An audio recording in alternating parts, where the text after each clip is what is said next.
1, 2, 3.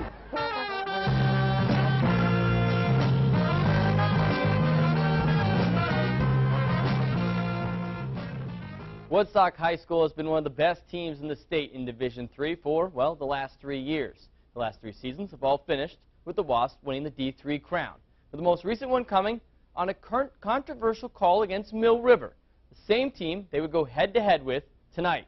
A Division III showdown from last year's 2 finalists each, coming into tonight tied for first in the standings at 3 wins and 1 loss. It only took a few minutes for the Minutemen to get on the board. Michael Morgan floats it to Chris Patch, good for the opening points of the game. The ensuing kickoff, Morgan wanted to keep it away from Bill Wood, and we can certainly see why. The Woodstock sophomore finds the seam, flies up the field, he takes over. 80 yards, gone for the score. PAT makes it 7-6. Woodstock has their lead. Closing minutes of the first, Daniel Robinson takes the end around to the near sidelines.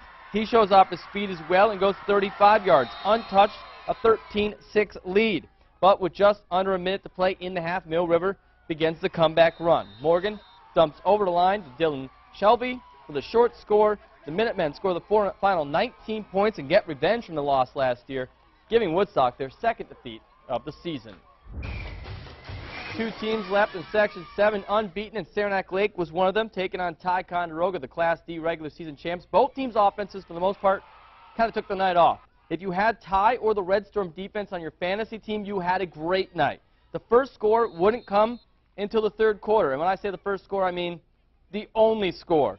Saranac Lake prevailing in this one, 7-love. They stay unbeaten now at 4-0 on the season.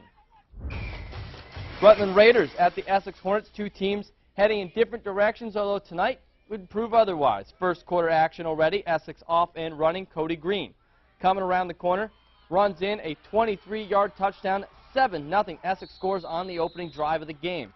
Rutland's first possession would end like this. Turned over. The Andrew Kanesh throw is picked off by Brendan Gleason, working his way to the near sideline. We're headed the other direction, making a 67-yard return the other way. With 7:53 to play in the first, the Hornets already had a 14-point lead. Rutland and their quarterback would bounce back. Kanesh would lose the handle on the snap, able to retrieve it, and looks over to Jordan Godfrey in the end zone, makes the catch. A short touchdown pass gets the Red Raiders on the board. 9 minutes left in the second. Godfrey's fumble recovery leads to this play. Cam Slade, touchdown catch, tie game at 14 all. Essex would take one more lead, but Rutland comes back and gets the overtime win. Otter Valley taking their undefeated divisional record out of league play to play the Milton Yellow Jackets tonight. Speaking of the Jackets, quarterback Cole Riley drops back, looks to Kyle Apgar. He avoids a tackle and races into the end zone, loses the ball in the celebration, recovers to ensure the points, the first for the team. They would look for a chance to tie the game deep in their own zone. Mistakes can cost you. The pitch backfires.